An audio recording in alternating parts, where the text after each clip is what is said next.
Hi students, in this video I'll be going through the 2013 O-Level Paper 1 question 13. Right, so this is a question regarding linear law. Okay, so let's read the question.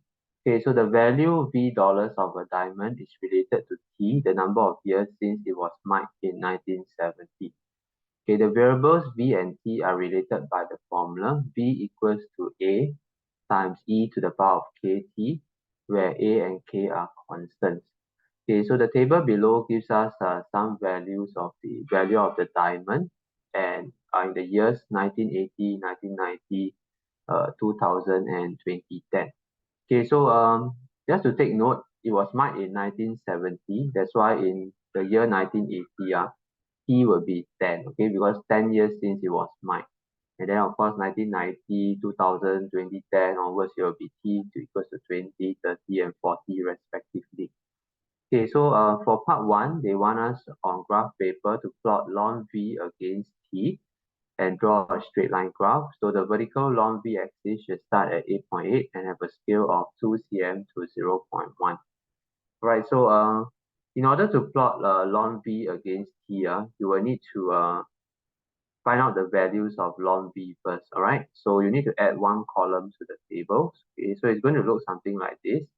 So add one column to the table, ln V below. Okay, so just go and ln 8,000, you will get 8.99 to 2 decimal place. Then ln 9,002, you'll get 9.13. Ln 10,006, you'll get 9.27. And then ln 12,002, you'll get 9.41. Right, then after this, you can set up your axis and then go and plot your points, then proceed to draw a straight line. Okay, so they mentioned that the ln V axis should start 8.8.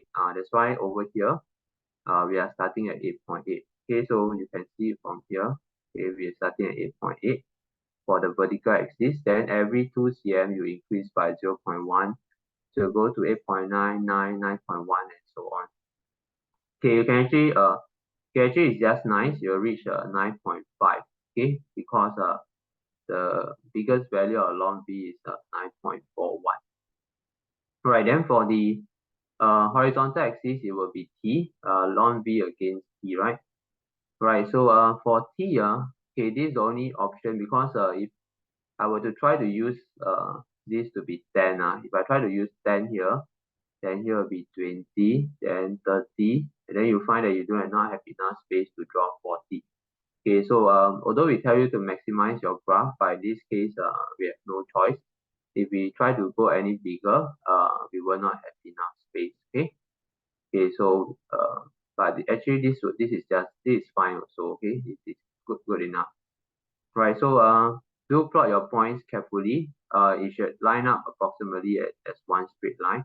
So, if you find any points out of place or what very far off, then do check your calculation first and then check whether you have plotted correctly or not. Okay, so once you have done this, then you can join your points with a straight line. Okay, so it's important that you draw your line long enough such that it will intersect the vertical axis, because later on usually you will need this value to find the values of the constants. Okay, so just draw your line, okay, through the 4 points and then extend it such that it intersects the vertical axis, right? Okay, so you should get something like this, right? Okay, then let's move on to the next part of the question. Okay, so they want us to use the graph to estimate the value of A and K. Okay, so this is where we will need to do some work to transform the graph into a straight line form so that we can, to transform the equation into a straight line form so that we can use the graph to find the values of A and K. Okay, so the original equation given to us is this. Okay. Okay, so since we have plotted ln V, so it gives us an indication that we will need to ln both sides. Okay, so ln V will be ln A about KT.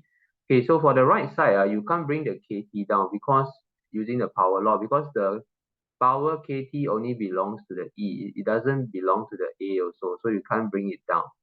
Okay, so what you will need to do first is you actually need to use the product law to split it up first. Then after that, then you can bring down. Okay, so let's put it this form. So kt comes in front, then you have ln e. Okay, but we know very well that ln e is actually 1, right? So here we'll be left with kt. Okay, so if I rearrange into this final form, okay, you can see that we actually have big Y equals to M big X plus C form. Okay, so this is the form that we always want. Okay, where big Y is now ln V, then the M will be the gradient is the K, and then the big X is the T.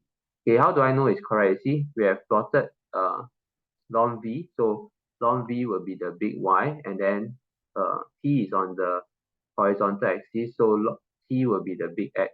Okay, so in this case, ln A will be the C. Okay, so now we can use this to find the values of K and ln A. Okay. Okay, so let's try to find K first. Okay, so K will be the gradient, okay, M. Okay, so K equals to gradient. Okay, so to find the gradient using your graph, okay, just pick 2 points on your graph, not too close to one another, okay, at which your line passes through. So over here, I've picked the second point, and then the last point, and then you write down the coordinates, and then you use y2 minus y1 over x2 minus x1.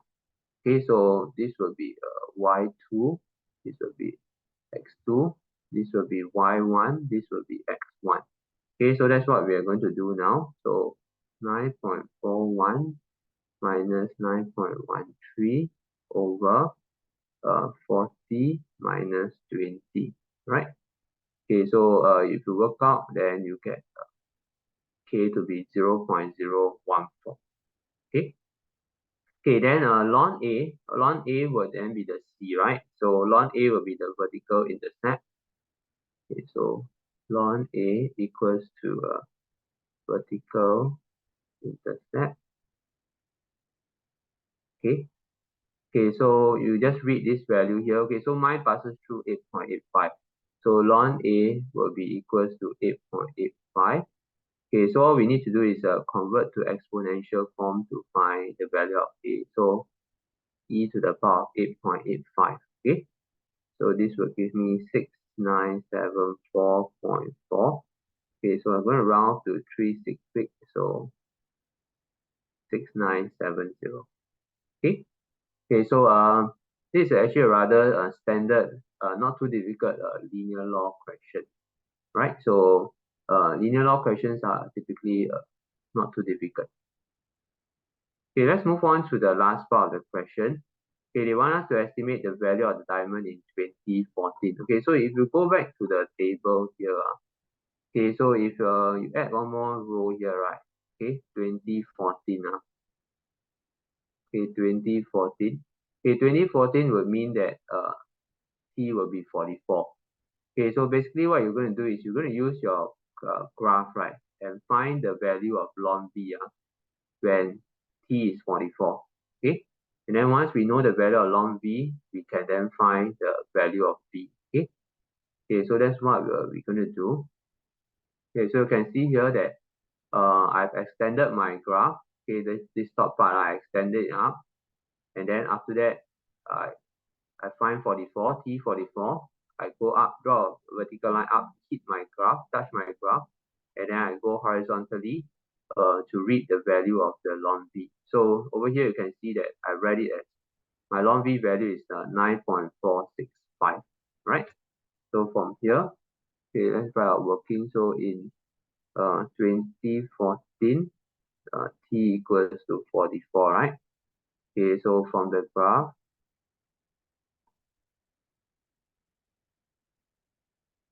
so when T equals to 44, okay, ln V equals to 9.465. Alright, then V change to exponential form. Okay, so ln is a base E, right? So it will be E to the power of 9.465. Right, so if you press your calculator, you get this.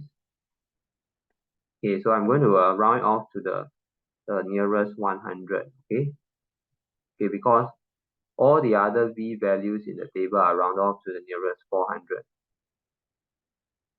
So estimated value in 2014 will be 12,900. Okay, right. So this is how you use your graph to find the values. Okay, and why must we use a graph? Because they say estimate. Okay, estimate means use your graph to find. Okay, okay. So this is how you solve a linear log question. Okay, but this is a rather standard one.